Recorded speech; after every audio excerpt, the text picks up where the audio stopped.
if we think about how organizations are functioning today, their people are their most valuable asset.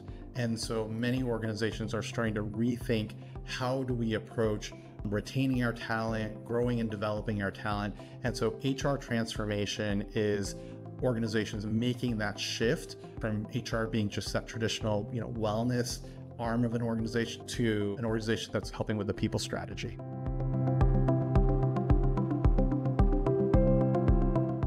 HR transformation in performance management is that shift from this traditional way of doing it, where many companies are connecting once or twice a year, to a new way that people are working, where organizations really need more continuous feedback. They need agile goal setting.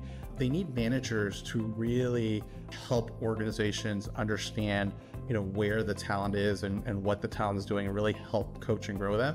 So HR transformation is that shift from traditional performance processes into a more modern, continuous approach that combines goal setting, frequent manager conversations, frequent feedback from your peers.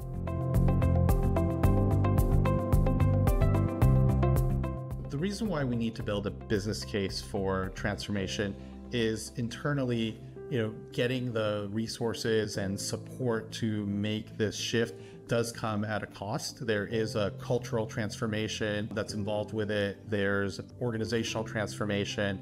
There's a lot of work that really needs to be done if organizations are making that shift. And so by being able to make a case for HR transformation, you're able to share with the C-suite the impact that this is going to have, not just from a cultural transformation, but also from a bottom line perspective.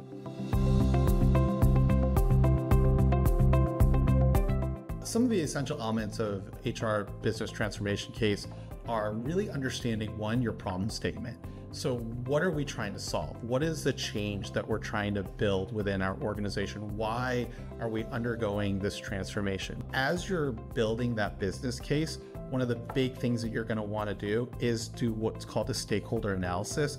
There are going to be several key folks across your organization, from members of your C-suite, your technology team, your people leaders, down to your managers and individual contributors, who all have input that's going to be very important on helping you understand the business transformation that we're undertaking. Once you've done that stakeholder analysis, it's really important to identify, what are your goals and objectives for this? What part of the organization are we going to be focusing on? When you're doing an HR transformation, it's going to be a combination of technology as well as cultural transformation.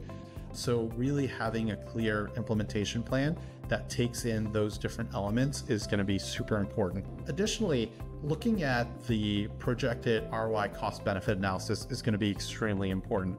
So being able to identify how this is going to help with retention, driving better business outcomes, and improving our bottom line. But additionally, there are going to be potential risks such as adoption, engagement strategies, having the flexibility to support different parts of your population.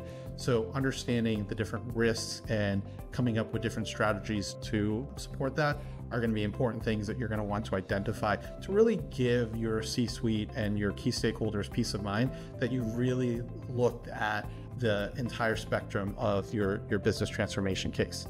And I think probably one of the most important things to look at is, how are we going to measure that this is a success? Whether it's employee adoption, overall manager effectiveness, looking at employee engagement surveys to get feedback on how this process is going compared to previously, to just adoption of the different elements of the HR transformation that you're undertaking. These are all things that you're going to want to take into account when you're coming up with your HR transformation business case.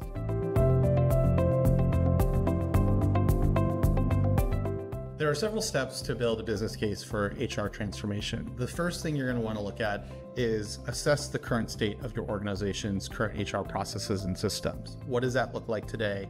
Where are there areas for improvement? What is the feedback that you've gotten from your C-suite, from your employee population? Next, you're going to really want to understand, what are the the tactical and strategic moves that you need to do. What's the support that we're going to need from an executive standpoint to really understand how we can help drive this transformation. Once you have all that information, you're going to want to really envision that future state. What does this look like as we undergo this HR business transformation?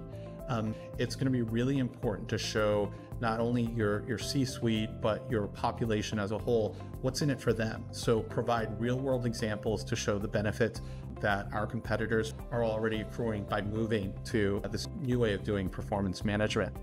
You'll also want to conduct a granular risk and opportunity analysis that you can show the risk of doing nothing, as well as the opportunities within our organization that will make an impact on our bottom line.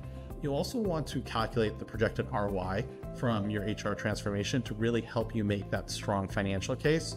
And then you'll want to provide a detailed presentation for your leadership, really tailoring your message for the different stakeholders that are going to come into play.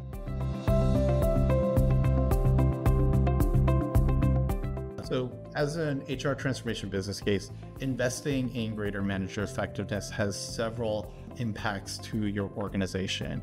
One, it can help with employee retention. As we know, that manager-employee relationship plays such a big role in why employees stay or go from companies. Many employees leave organizations because of bad manager experiences, and better manager effectiveness can counteract that. We've also seen that, managers are at the forefront of helping coach and develop your employees, and having more effective managers really have that information about, the skills and the talent that they have at their fingertips and how they can really get the most out of them. That's really important. And having a better manager, a more effective manager, can really help drive that within your organization.